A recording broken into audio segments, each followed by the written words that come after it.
Good evening. Welcome to the CCP presentation meeting for Brush High School. I'm going to get started right on the slideshow. If you have questions or concerns or comments, please put those in the YouTube comment section and we will address those at the very end. Please be patient. There are quite a few slides to go through.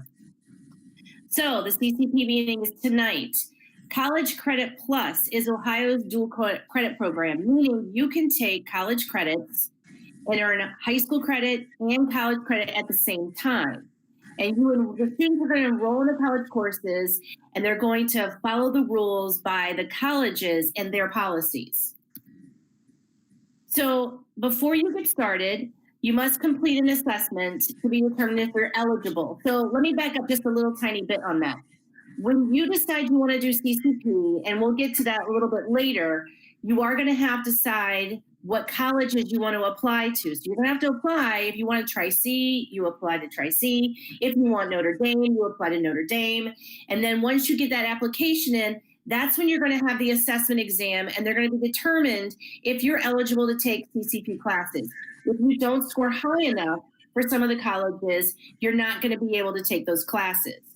If you have a 3.0 in English classes are eligible at Tri-C, you'll still have to take the AccuPlacer for the math classes, but anything that has an English requirement, if you have a 3.0 GPA, you'll be able to take English classes and social studies classes at Tri-C. So you can apply to a public school or a participating private school. That means that sometimes if a student wants to go to, say, Baldwin-Wallace, if we don't have a memorandum of understanding with Baldwin-Wallace, then that's not going to be a school that you could attend to. And if you have questions or you don't know if a school is part of our memorandum, let me know and I can let you know if they are a partner school with us. You also have to be an Ohio resident, just to let you know that. You may choose from a variety of course levels. I strongly encourage students to start out at what they would call a freshman level course. So either a 1,000 level or a 100 level. We don't want you starting out too high. And most colleges have prerequisites anyways and requirements. So you're not going to be able to do it if you wanted to. You can earn credit to satisfy both the high school and the college requirement. My suggestion is if you're going to be a senior next year, I would really not like to see you take a high school requirement for graduation second semester your senior year. That makes me nervous. Because if we don't do well, then we have issues and problems. So I just wanted to throw that out there. If you take a 3-hour credit course in college, that is one whole unit for high school. So for instance, if you took English College Composition 1 at Tri-C, that would satisfy an entire year of high school English, and you took it in one semester or over the summer. You must successfully complete the courses in order to earn credit. So if you fail the course, the child fails the course, or the child withdraws from the course, they will not receive college credit, nor will they receive high school credit. And that your college transcript and your high school transcript is going to reflect that F or a WF or a W. So please keep that in mind. Do not sign up for something or try to take a course that is you're not going to be comfortable with. So you can take classes in the summer, the fall, or the spring. This summer starts what we call your 30 credit hours for the school year. So if you want to take classes in summer of 2021, you can then take classes in fall of 2021 and spring of 2022, but you can only take 30 credits between those 3 sessions. Total, 30 credits total. You can take courses at the high school, where we do have one CCP course. We have CCP biology at the high school where you can receive biology high school credit and biology college credit through Tri-C taught by Mr. James at the high school. That's the only course we offer as of this moment. So to be eligible for College Credit Plus, you have to participate on those based on those assessment scores. So as I said, they're going to take you, it's called an AccuPlacer. Your scores must show that you're ready for college level. And I know that a lot of times parents are like, oh, my child is really, really gifted and they're great. And then they get to that college level. It's like, ooh, this was a little more than I anticipated. So that's why they make you take what they call the AccuPlacer. They could use your ACT or your SAT scores. If you haven't taken that, or if your SAT scores or ACT scores aren't high enough, they can say, well, let's take the AccuPlacer. If you score high enough on the AccuPlacer, you might be able to take a math course and a science course for that math section, because math and science are linked together. As I said before, if you have a 3.0 GPA, you can take the English or social studies courses without taking the AccuPlacer. But if you don't have a 3.0, then they'll make you take that AccuPlacer and score a specific score on on that test before you can take any of those classes. And every college has a different exam or a different requirement. So there's not like a carte blanche where here you go and that's the way it is. Even if you take the ACT or SAT, every college also has different requirement scores from those tests. They're going to review your scores using what they call statewide standards. And if you're not college level, then your scores are within a specific range. If you have a 3.0, like I said, and you get a recommendation letter from me or Mr. Williamson or someone else saying, you know what, they are ready, whatever reason they didn't test high enough, but they are ready. I hesitate to do that because I don't want to set you into a position that you're not comfortable with. So I would have to have a very long conversation with your child and you, the parent, to discuss what we want to look at. If you don't place or qualify to take freshman level courses in college, you take what they call like 0990 or 0900 instead of a 1000 level or a 100 level. Those are not considered college credits and they're not CCP classes. Southview Lyndhurst will not pay for those classes. So you must apply for admission. You fill out a college application just like you would if you were going to be a freshman. There is a place for you to distinguish if it's CCP. There is not a cost to apply for those college classes or for those colleges. Those of you who have had seniors know that there is usually an application fee. There is not one for CCP. You must meet their requirements for that college. And if you have questions about, well, if you want to go to Notre Dame or you want to maybe try Tri-C, look on their websites to see what those qualifications are. And they have the final decision.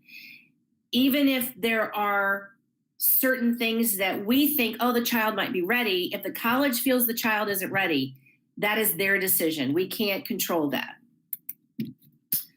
And course registration. And once you are going to be considered eligible and you've been admitted, then the schools are going to start talking about course options with you. If you're, say, a younger student, like a 9th or 10th grader, and you're going to try to get an associate's degree, which has happened. We had a student last year get a bachelor's degree because he started his freshman year at Notre Dame and went through and got a bachelor's degree. He was very special. He wasn't the norm. Awesome student. And I would love to see a lot of kids do that.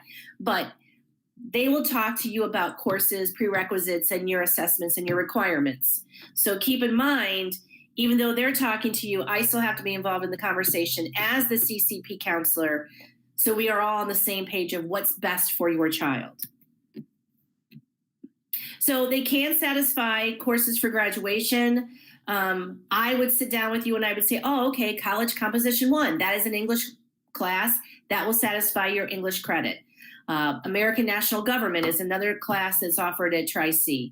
That would satisfy the government piece that you need to have for high school graduation. So we follow the state minimum, which is 20 credits. You need 4 English, 4 math, 3 social studies, which is world history, US history, and government. 3 sciences, which is a physical science, a biological science, and what we call an upper level science. But most college classes in science would be considered that upper level. You just can't double dip. You can't take a physical science in college and have that satisfy the physical and the upper level. You still have to take 2 different classes. You must complete your first 15 credits in level 1 courses, meaning you've got to do 15 credits, which some students can do in one entire semester or between 2 semesters if they're going part-time and doing a hybrid schedule of half brush and half CCP. Those would be, say, like your, sorry, I'm having a brain fly away here. So it'd be like your college comp classes or your US history or a physical science. Those are considered level 1 courses. Most of those are transferable. So just keep in mind that not every college that your child may want to ultimately attend will take those classes, but some will.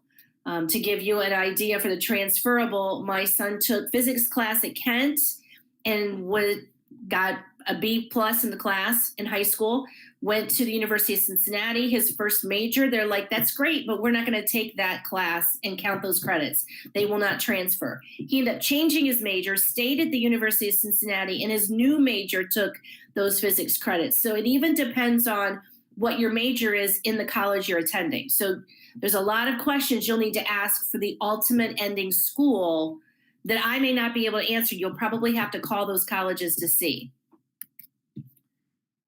Colleges must post their level 1 courses so we can see those on the websites, and you complete those and you can move on to what they call level 2 courses. Level 2 courses are any allowable college course for which the student meets the prerequisite. So if you meet that prerequisite, you don't have to take some of those other courses. Like they might not make you take a 0900 math. You can go right into the math. Like there's a math contemporary math at Tri-C. Non-allowable courses include private applied courses with one-on-one instructions, such as like a performing arts lesson, a course that has a very high fee. Southeast Lyndhurst pays for books and tuition, but if it is an exorbitant fee, then those classes are not allowed. We're not allowed to have a student study abroad or out of state and say, well, we're going to take a CCP class somewhere else, like say in Arizona or Florida, which would be great this time of year, or we're going to go to Paris. We can't approve that. Physical education courses are not allowed, so you cannot get the physical education requirement through CCP. You cannot do a pass-fail course. Last year there was the option because of COVID, but that is not an option this semester. And then remedial courses, as I said before, or religious courses. Grades for CCP are earned in the college course is the same that will be on your high school transcript. The one thing I will tell you is the high school will weight those class grades. So for instance, everyone knows that if you're a 4.0 student, you have straight A's. If you're in CCP classes, that A is not worth 4 points, it's worth 5 points. So if you take a CCP course and you do really well, it's going to bump up your GPA. And CCP courses are factored into your high school GPA and your college GPA. If a high school uses that weighted, like I said, so it's the same as if you would take an advanced placement course, it is the same weighted scale, which I said is a 5 is an A, 4.0 is a B. So if you have questions, you can find that in the course description book, which is on our Southeast Lyndhurst webpage, or you can call me or email me and ask me questions about that, and I can explain more how that would look. You should consider a pathway that's interesting to you. A lot of times the students will say, well, I really want to go into psychology, and that's great. So take a psychology course. You get into that course and you're like, oh, no, I don't know. That's not something I would want to do. Well, that's great because now your parents didn't pay for that course and use that money in a course that you did not really enjoy. You found out in high school, that's not the path I want. So I want to go somewhere else. So that's something that's what this whole program is supposed to be designed for. A lot of students have earned, we have 2 seniors who will be earning associate's degree by the end of this year. We have a senior who already has her associate's degree and she's starting on her bachelor's, excuse me. And as I said before, last year we had a student who did get his bachelor's degree. His parents ended up paying for some of his schooling because he went above the maximum number of credits, but he still got a bachelor's degree as a senior in high school. So students may take the college credit plus courses in subject areas that's going to satisfy the graduation requirements. And then there's going to be classes that you can take that are not necessarily something that meets a graduation requirement. So if a student would want to take a college composition English class or take a US history class, that could satisfy high school requirements. But say they want to take a psychology class or they want to take another chemistry class. Those are elective courses, and we need so many elective credits anyways to graduate. You need 5 elective credits to graduate. So that could be something that could apply to that as well if you've already met your science requirements or one of the other requirements. So, but we definitely need to sit down and talk as me, the CCP counselor, whoever your grade level counselor is, and myself and the parent, and kind of make sure we come to an understanding and agreement. These are the courses that we suggest, we recommend, and what everybody agrees on. So we're all on the same page. You can be enrolled up into 30 credits per year. However, if you're doing what we call a hybrid schedule, so you're half CCP and you're half Brush. So you're taking 2 classes at Brush, and you want to take 3 3-hour classes at Tri-C. You take the 30, because that's how many credits are allowed a year overall. You subtract your secondary classes times 3. So you're taking, what we say, like 2 classes at Brush. So that's 6. That leaves you 24 credits you can use at Brush, or at CCP, I'm sorry.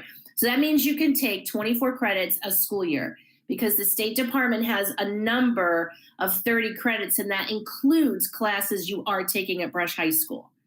I know that sounds confusing, and so again, if you want to do a hybrid schedule, I would sit down with you and say, you've maxed out, we can't take any more, or the classes at Brush are going to be too many, or you've got plenty of credits left, we can take plenty of classes at the CCP level. The maximum number you can take overall from the time you start CCP until you finish and graduate or you max out is 120 credit hours. If you enroll in more than 30, some students have said, as I said, the student who got the bachelor's degree, he obviously enrolled in more than 30. So you either drop the course or the parent pays for the course, the tuition, the fees, the books. And that's, and again, that's an agreement that we come to with the parent and the child. I hope I didn't lose everybody because my computer just went crazy. Okay, I hope I'm back. All right, I'm going to keep going. Mr. Williamson, if I'm not back, please let me know. So again, as I said, if you take more than 30 credit hours, then the parent would have to pay for the courses and the tuitions and the books. So the high school, there are some tests that are given at the end, like when you're in high school. So what's the difference? You know that in high school, you're going to have classes where you're going to have a weekly test, or at the end of every chapter, you have a test, and then you have assignments and homework in between. Colleges, you usually have less number of tests, but it covers a lot more material. So if you are not an organized student, or you are not someone who is motivated to keep on top of things, you're going to have to learn how to do that, because it's a lot different than high school. You may only have 4 assignments and tests that give you a grade, where in high school you might have 34 assignments and tests that give you a grade for the end of the semester. So keep that in mind. In high school, you usually have a required, depending on the course load that you have, 1 to 3 hours a day of homework. Again, that's depending on the course load that you have. If you're in college, you can pretty much guarantee that you're going to have 2 to 3 hours for every hour spent in class. So if you're taking a class, 2 classes on a Monday, then you're in each class for an hour a day, then that means that you're going to have a lot, 2 to 3 hours for every hour. So that means you're going to have like 4 hours of homework. So keep that in mind. You'll have a lot more homework and a lot more reading and a lot more responsibilities as a college student. And I'm not trying to scare you. Students always say to me, I always keep it real. I don't sugarcoat, keep it right, black and white. So that's exactly what you're going to have to keep in mind. In high school, your information is provided mostly in class, and then there is some out-of-class research, or you might have to do some out-of-class reading. It's minimal. In college, you're generally more independent thinking. You're going to have a lot of writing assignments and longer writing assignments, and you're going to have out-of-class research. So students don't always understand that what the professor lectures on is part of the test or part of the assignment or part of the paper needs to be written on. But then there's a completely another section where the student has to read the textbook and use that material that's not even covered in class in a lecture as part of their work in the college prep or the college plus. So keep in mind, there is a lot of work that has to be done outside of actually attending a class. In high school, as I said, you have a lot of quizzes, tests, and homework. But in college, you're going to have fewer tests and fewer, if any, homework assignments. I do know that a lot of, as I have two sons and both have been in college, there is quite a bit of homework assignments, but there is also a timeline. I know my one son came home over winter break and he was like, oh my gosh, it's 10:50 and I have to have this assignment turned in by 11:59. So he was frantically on his computer trying to get it done and turn every stuff in. So keep in mind, there is time limits and the professors will not take late assignments, and professors are not as forgiving as high school teachers are. So the role of the parent in a high school is, you advocate for your child with, and you work with us, the teachers, the counselors, the administrators, and you're very involved. At the college level, the parent kind of serves as the mentor and support, but the college is still going to view your child and your student as the final decision maker. And if your child says to the college, I don't want my parents to see my educational records at the college level, that FERPA kicks in, which is the Family Education Rights and Privacy Act, and they can hold the grades so the parent doesn't see them. So the colleges don't really want to talk to the parents. They won't, maybe if there's a pinch or if there's an issue or something the child isn't understanding, the parent can step in and say, okay, so let me get this straight so I understand and help my child. But for the most part, colleges will only talk to the student. They don't even like to necessarily talk to me that much about some things for the student. So even as the counselor, when I call from the high school, like, hey, this child's in college, they're a student in college, have them come talk to you and you maybe can help them through that position or that problem. In high school, there's accommodations. So if a student has maybe a learning disability or anxieties, and they are on what's called an IEP, which is an individualized education plan, or they're on a 504 plan, which maybe gives them accommodations of small testing environment or extended time on tests and quizzes or extended time on homework. Those are things you can have in college, and we have to recognize those as federal binding documents. At the college level, colleges do not have to necessarily recognize all of the accommodations that are written on an IEP or a 504 for a child that has been written at the high school level. So for instance, most colleges will recognize extended time on tests. So if the IEP or 504 says the student gets time and a half, so if the test is an hour, they will give the students 90 minutes to take that test. And they will not usually have them take the test in the classroom that they would normally take it in, if it's a normal non-COVID kind of situation, or if it's online, it will cut off at 90 minutes. They will test them in a testing center. So that way the student doesn't have to get up and move because maybe another class will be coming into that classroom for a new class.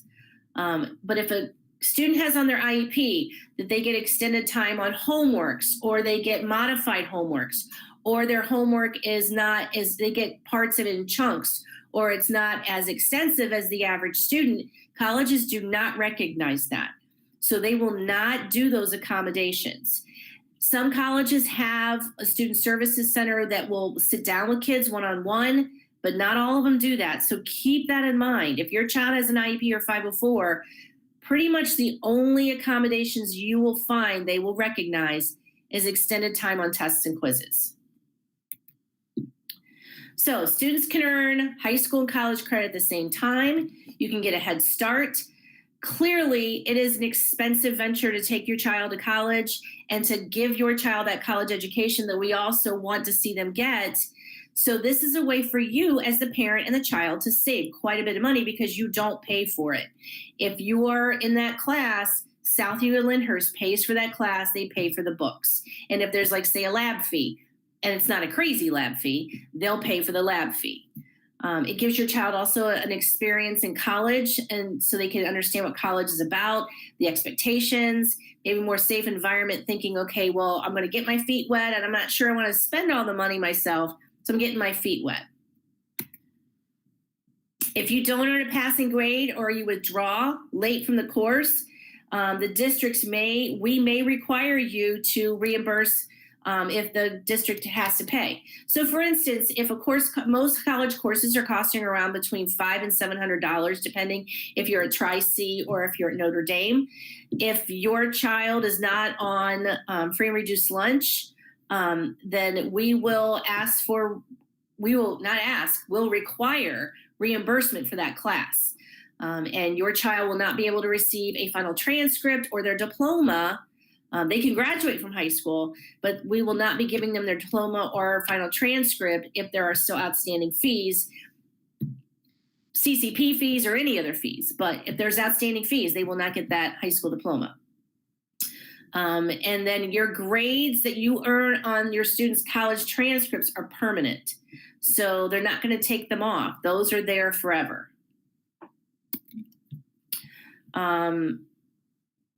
So if your child fails or withdraws often from classes, so, you know, like I get in a class, I'm in it for a couple of weeks and I'm like, oh, I don't want to do that. And you take out. And then you're in another class for a couple of weeks, like, oh, I don't want to do that. At some point, the colleges are going to say, whoa, wait a minute. I don't know if this child is ready. So your future financial aid could be impacted because college financial aids will have financial aid reports that they report to future colleges your child might attend to. So, and also if your child does poorly, they can be placed on CCP probation or CCP dismissal if they're not performing up to the college's standards. If you're on probation, you earn less than a 2.0 in your college courses, or you withdraw from 2 or more classes in one academic term. That means you're on College Credit Plus probation. And you may only enroll in one college credit course for one college term if you're on probation, and you cannot enroll in the same subject in which you previously earned that D, F, or the NC, which is basically you dropped the class, you withdrew. If you're dismissed, you did not increase your GPA to over a 2.0 and you're placed on dismissal. And while you're on dismissal, you cannot enroll in any College Credit Plus courses. And these are state. This PowerPoint I'm showing you right now is directly from the State Department. So these are State Department rules. And while you're on the dismissal, you may enroll in you can't enroll in any college courses, and you might appeal it, so you might be able to get back into it. But again, that's up to the colleges. So you can appeal to take the course in the same subject if you appeal. And if the dismissal, within 5 days of being dismissed, you can appeal for this to the secondary school, which is Brush, to appeal for your behalf.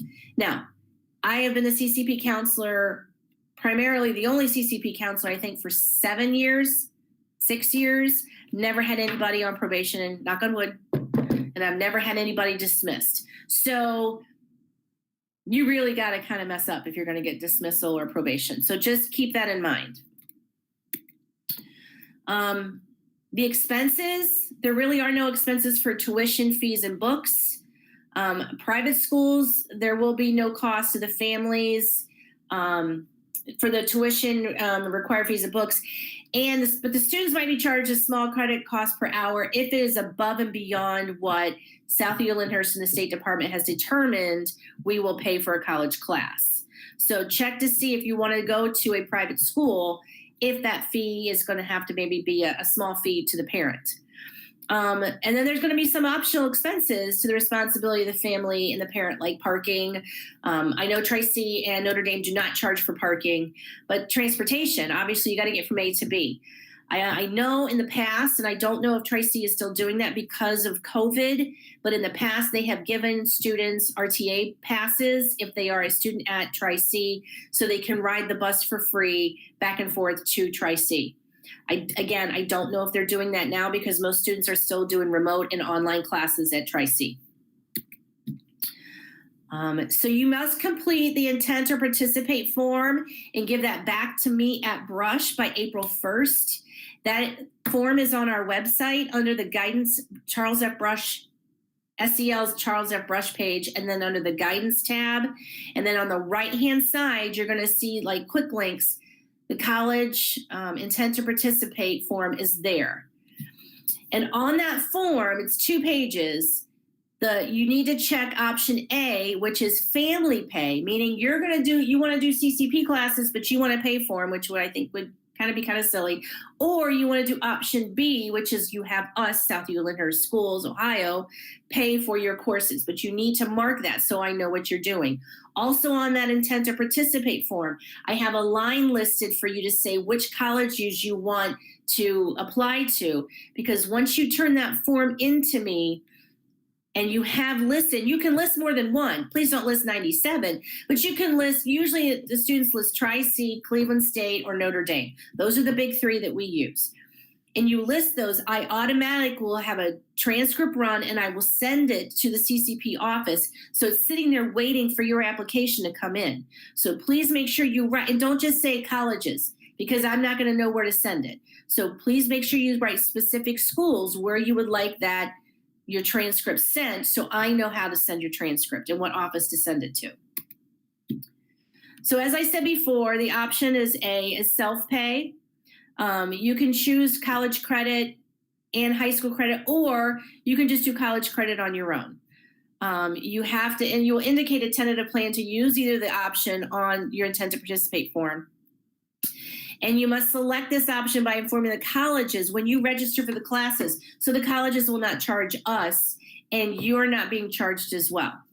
And the final date to change that election of option A or option B is on or before the college's no-fault withdrawal date, which is usually 14 days after classes start. So if classes start, I'm going to make this up, September 1st, you have until September 15th to change that and the no-fault withdrawal date, meaning you can withdraw and there's not going to be a penalty, you're not going to be charged, and you're not going to have anything on your transcript.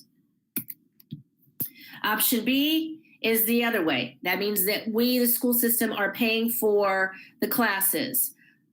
Students may be asked to confirm the election of B when you're doing the college advising process, and then the final date is again on or before the college's due date if you want to just change your decision of option A or option B.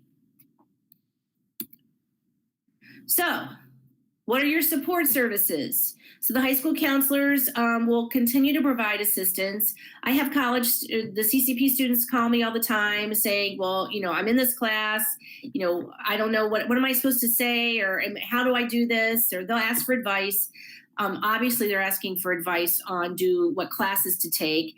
I have to approve those. So a student cannot sign up for a class unless I say it's okay. I don't want someone signing up for a class that's either going to be something that they're not ready for or something that is not necessarily what we can approve, like as you saw on the slide before, like a religious course. I have to make sure that everything they're taking aligns with the Ohio State standards for a public school district student. The college supervisors are going to give you the assistance of what course to take. They might say, okay, you know what, you're taking a hybrid class, so you're taking an 8 to 9:30 class at Brush. So obviously you can't take this class, this section, because it starts at 9. So they will help you figure out your schedule for the college as well. And then colleges provide an academic supports, so they can tutoring, library access, advising and counseling. I strongly suggest if your child is struggling in any fashion or even is like hesitant about, I'm not quite sure, contact the professor, get into the tutoring. There's a lot of times online, there are support services online for students. So make sure you do that. If your child is an athlete, we need to talk about how many classes your child can take to still be eligible as an athlete. And if they take classes in the summer, those courses cannot be used to bring your child up to compliance for the Ohio Athletic Association. So keep that in mind. It's not a win for your child if there was some issues in the spring to play in the fall, or those summer classes are still not going to count. They still have to take the 5 classes they need in the fall to be a fall athlete. And if your child's an athlete, you all know those answers to those questions. But we can answer that too when we sit down to talk about classes and course schedule.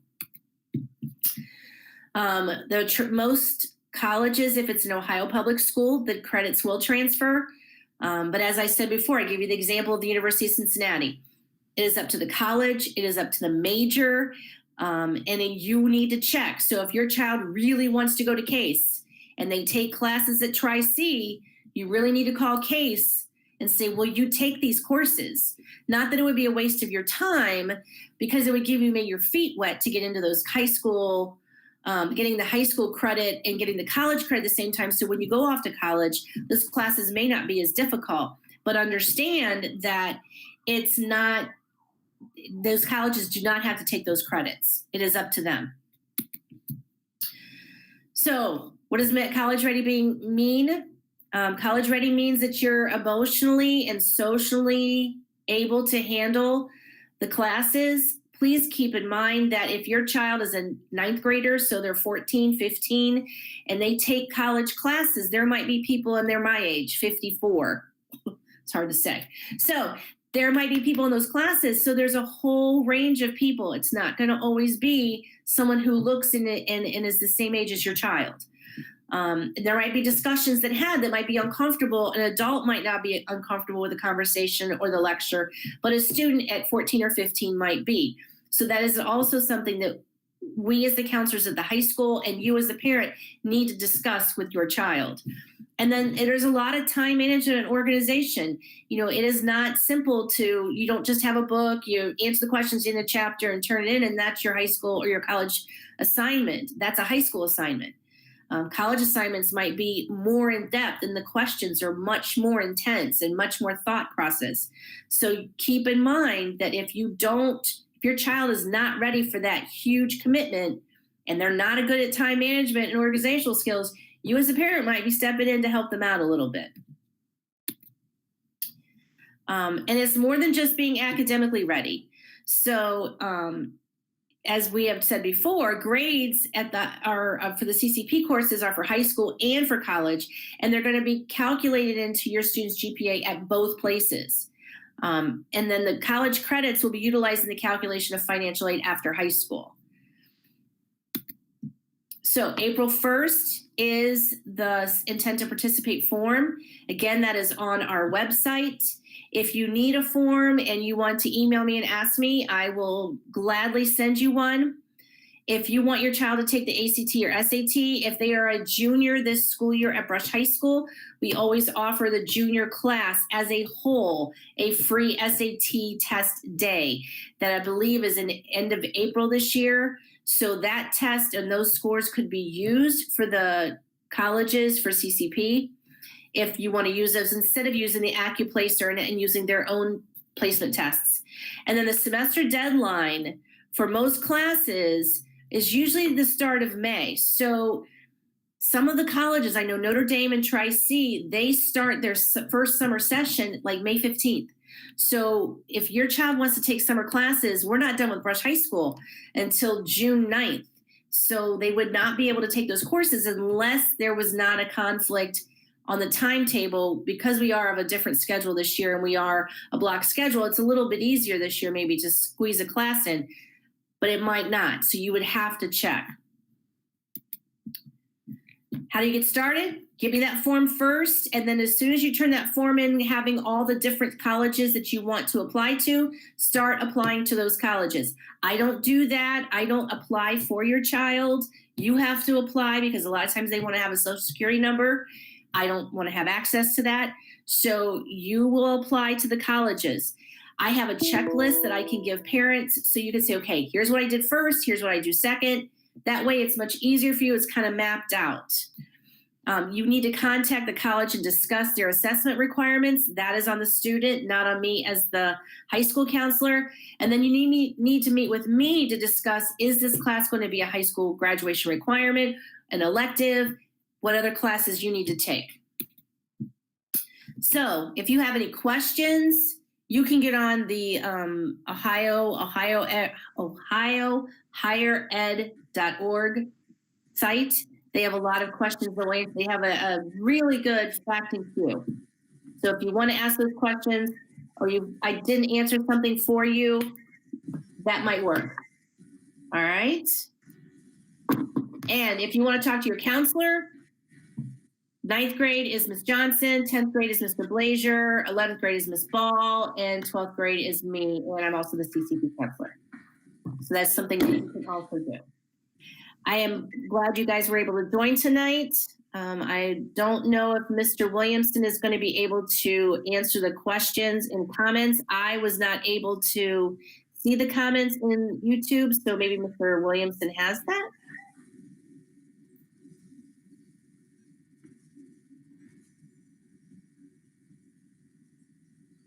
Mr. Williamson, did you find any questions? Moment, there are 0 questions. If parents are looking to ask questions and you do not have the opportunity to ask your question this evening, if you email Miss Myers, her email address is up on the screen. Ms. Ball, the 11th grade counselor, 10th grade counselor, Mr. Blazier, Ms. Johnson, the 9th grade counselor, they'll gladly assist you. If you want to contact my office, that is perfectly fine. You can do that. We will communicate with the counselors. If there's a question that you ask that I might not know, there might be a question you ask them they might not know. But either way, we'll get the resolution to you quickly as possible. We hope students take advantage of the opportunities that have been made available through the state of Ohio, as well as the South Euclid schools.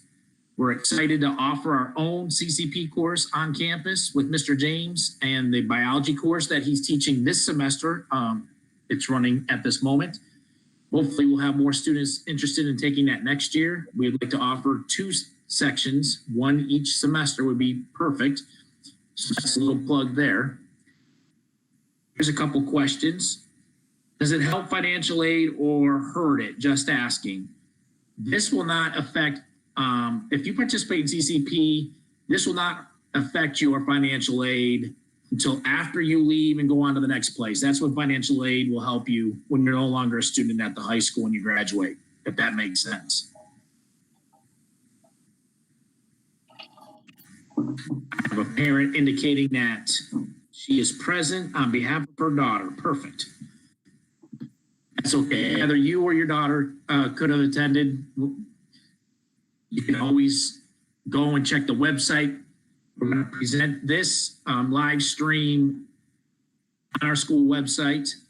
So if you have questions, you can go back to it, review it, go to the school website, Rush High School, click guidance, and then that'll take care of you on that piece. Another parent indicating that they are here on behalf of their daughter, Anastasia. Perfect. We'll stick around for a couple more minutes if there's any other questions.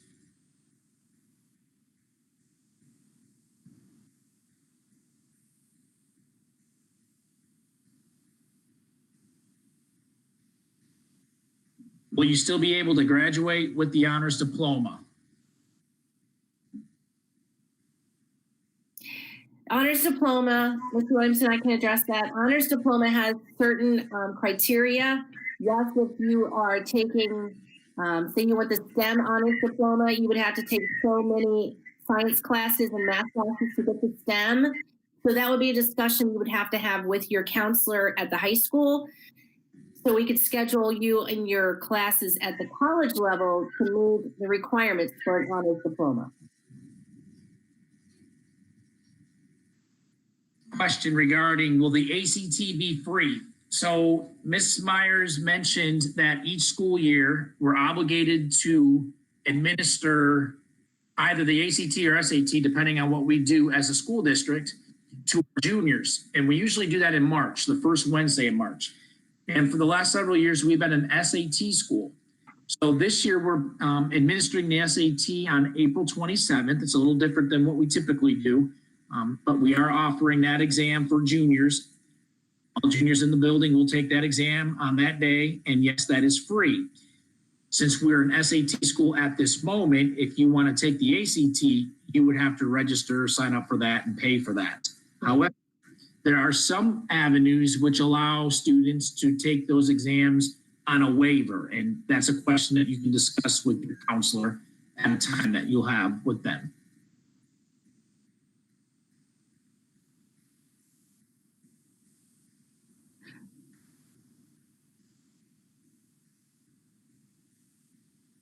Are there any other questions?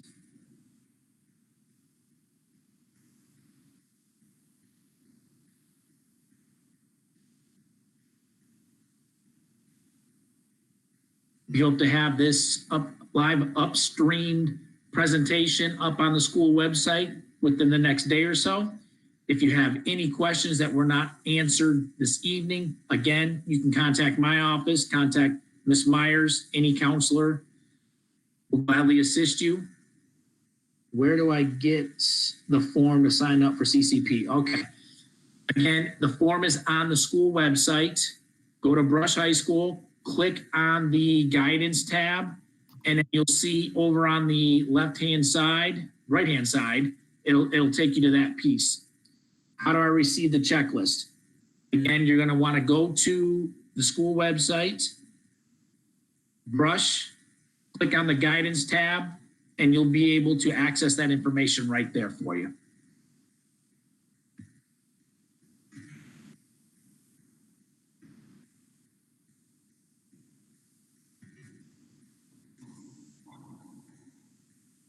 Thank you for spending your evening with us. Hopefully everybody stays warm, stay safe, and if you're a student online tonight, make sure you're doing your homework because we are in. Have a great night. Good night. Nice work, Christy. Charbel, thank you.